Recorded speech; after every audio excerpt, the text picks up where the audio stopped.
آپ کے طرف آتے ہیں ذوالفقار صاحب. سب سے پہلے یہ جو ابھی کل ڈیبیٹ ہوئی ہے اس میں کہا یہ جا رہا ہے کہ سرپرائزنگلی اور بڑی ہی اچھے طریقے سے کیملا ہیرس صاحبہ نے پرفارم کیا. خاص طور پہ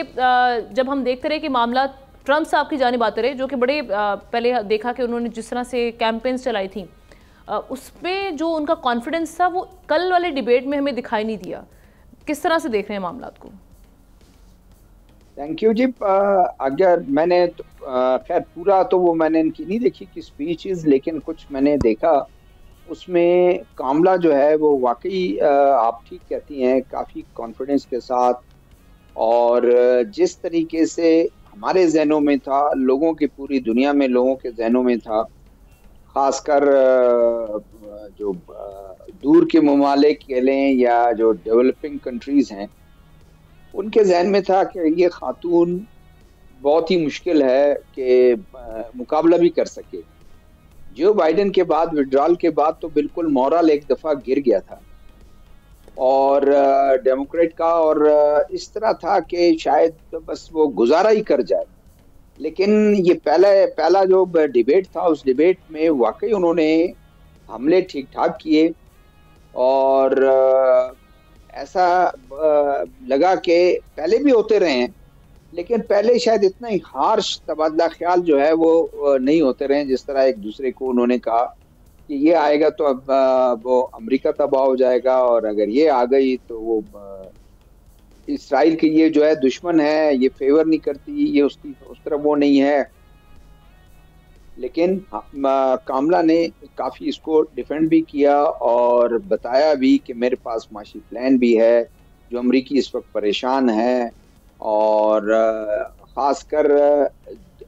اس وقت امریکہ کی جو رول ہے وہ آنے والے دنوں میں اس الیکشن کے بعد بہت نمایاں ہوگا. جو بائیڈن باوجود اس کے کہتے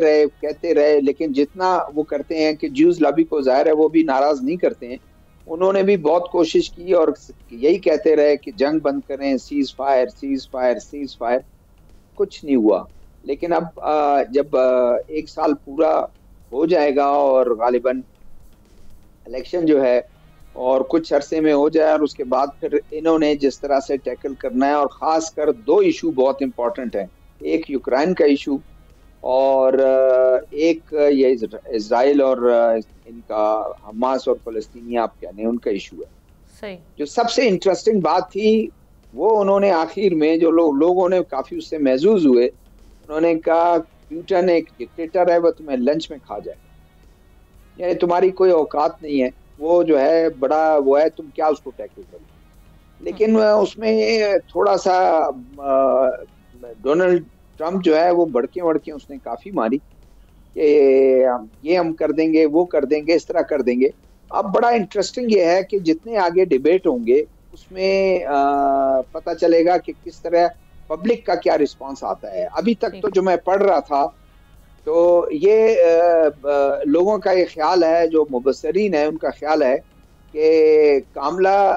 بھاری رہی اس پہ، بالکل ایسے پہلی ڈیبیٹ میں سبقت اس پہ کافی اس کے رہا.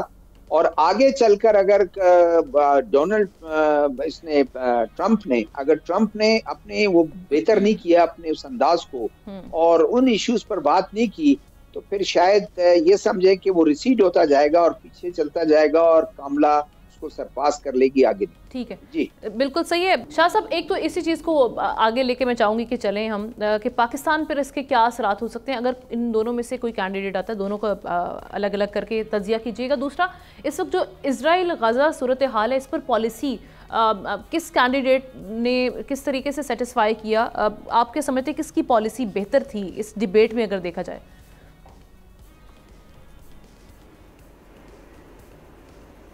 دیکھیں امپورٹنٹلی پہلے تو میں اس ڈیبیٹ کو جو تھوڑا بہت میری نظر سے گزری 5 بڑے امپورٹنٹ چیزیں ہیں جس کے اوپر سمجھتے چلیں جی پرسنل ٹانٹنگ بھی رہی اور اس میں جو امپورٹنٹلی میرے خیال ہے امریکن جو تھنک ٹینکس ہیں وہ یہی سمجھ رہے ہیں کہ شاید کمیلا ہیرس جو ہے وہ کامیاب رہیں بائیڈن کو ذرا بیک فٹ پہ بھجوانے کی، اور ایک لحاظ سے انہوں نے ٹرمپ کو، اور ایک حد تک انہوں نے جو ایک تاثر تھا کہ شاید ٹرمپ ان کو اوور پاور کریں گے جس طریقے سے انہوں نے بائیڈن کو تھرو آؤٹ کیا، تو اس میں جو امپورٹنٹ چیز مجھے نظر آئی اور جو شاید امریکن اینالسٹ بھی یہی کہہ رہے ہیں کہ کاملا نے کوشش کی بلکہ انہوں نے بیک فٹ پہ ٹرمپ کو بھیجا اور ایک لحاظ سے انہوں نے بائیڈن کا بدلہ لیا. تو یہ ایک جو میرے خیال میں امریکن سوسائٹی کے اندر ایک تاثر گیا ہے جب وہاں کے ان کے تھنک ٹینکس اور اینالسٹ کہہ رہے ہیں، ایک تو پوائنٹ یہ ہوا. دوسرا جو اس ڈیبیٹ، جو پہلی ڈیبیٹ بڑی امپورٹنٹ تھی، دیکھیں پرسنٹیجز اپ ڈاؤن ہوتے رہتے ہیں، ڈیپینڈ کرتا ہے کہ حالات کیسے ہوتے ہیں، لیکن ایک بات آپ ضرور مان لیجئے گا اور ہمیں بھی ماننا چاہیے کہ جس طرح پاکستان کی اسٹیبلشمنٹ یا دنیا کی کوئی بھی اسٹیبلشمنٹ بڑا میٹر کرتی ہے الیکشنز کے اوپر، امریکہ کے اندر بھی جو ہے وہ انٹرنیشنل جو اسٹیبلشمنٹ ہے اس کے بھی اپنے سٹیکس ہیں، اور میرے خیال میں یہ بڑا میٹر کرے گی. ہم قبل از وقت نہیں کہہ سکتے کہ جی کون جیتے گا کون ہارے گا، ٹرینڈ بدلتا رہے گا جب تک الیکشن ہے. 47 سے 43 آئے گا، 52 پہ جائے گا. یہ دوسرا آپشن ہوا. تیسرا جو 4-5 چیزیں ہوئی اس میں بڑا امپورٹنٹلی جو میری نظر سے ہیں وہ ایک امیگریشن کا ایشو ہوا. دوسرا آپ کے ڈپلومیسی کا جو پرابلم تھا اس کے اوپر بھی بات چیت ہوئی. یوکرین کا ایشو آبویسلی، اور امپورٹنٹلی جو آپ نے بات کی کہ غزہ اور اسرائیل کی پالیسیز. دیکھیں امریکہ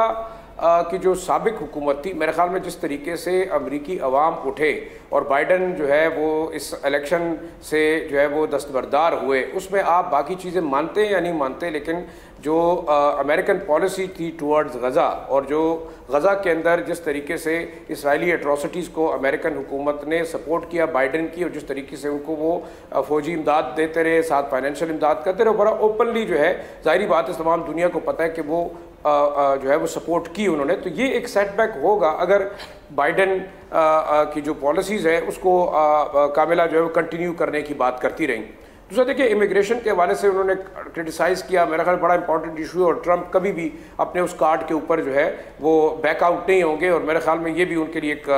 فائدہ دے گا. تیسرا دیکھیں جو کرٹیسزم ایک دوسرے پہ ہوا کہ یوکرین کے حوالے سے شاید جو ہے پہلے بھی الزام آیا تھا پچھلے الیکشن میں جب ٹرمپ جیتے کہ ایک رشین اوورآل جو ہے ان کا انفلوئنس رہا، اور جس طریقے سے ریگنگ کی گئی الیکٹرانک پولنگ کے دوران، تو ایک یہ بھی ٹرمپ کے جیتنے کو ایک تاثر دیا جا رہا تھا. تو وہ یہی کہہ رہے ہیں کہ شاید ہو سکتا ہے کہ ٹرمپ اگر الیکٹ ہوتے ہیں تو وہ ڈائریکٹلی جو ہے وہ رشیا کی جھولی میں جائیں گے اور یوکرین کو اٹھا کے ادھر کر دیں گے. تو یوکرین پالیسی بڑی امپورٹنٹ امریکہ کے لیے ہوگی. اب دیکھیں اوورآل غزہ میرے خیال میں ایک ڈو اینڈ ڈائی سچویشن ہوگی دونوں ریپبلکن اور ڈیموکریٹ کے لیے. اس پہ ہمیں ضرور بات اس لیے کرنی چاہیے کہ آپ دیکھیں تمام دنیا کے اندر جو ایک موومنٹ چلی ہے آج، جو سوائے اس جوئش اور صہیونی لابی کے، میرے خیال میں اوورآل جو جوئش کمیونٹی ہے اس نے بھی سپورٹ کیا فلسطینین کاز کو. اور آپ دیکھ رہے ہیں کہ لوور لیول سے لے کے پالیسی میکرز لیول تک لوگ کرٹیسائز کر رہے ہیں جو صہیونی پالیسیز تھی اور جو امریکن سپورٹ تھی ان کی. تو میں یہ سمجھتا ہوں کہ ان دا کمنگ ٹائم دیکھنا یہ ہوگا کہ اسرائیل کے حوالے سے کیا پالیسیز ہیں، خاص طور پہ فلسطین کے حوالے سے کیا واقعی جو نیا پریزیڈنٹ ہے وہ کوئی پرائرٹی دے رہا ہے، کیونکہ سب سے بڑا ایشو باقی معاملات کے اندر امریکن کے امیگریشن کے معاملات، ڈپلومیسی کے معاملات، ان کے بورشن کے، اور جو تارکین وطن کے وہ یہ کہ اسرائیل والے جو سچویشن بنی ہے اسرائیل غزہ والی، یہ میرے ہوتے ہیں ہر کینڈیڈیٹ نیچرلی وہ اپنے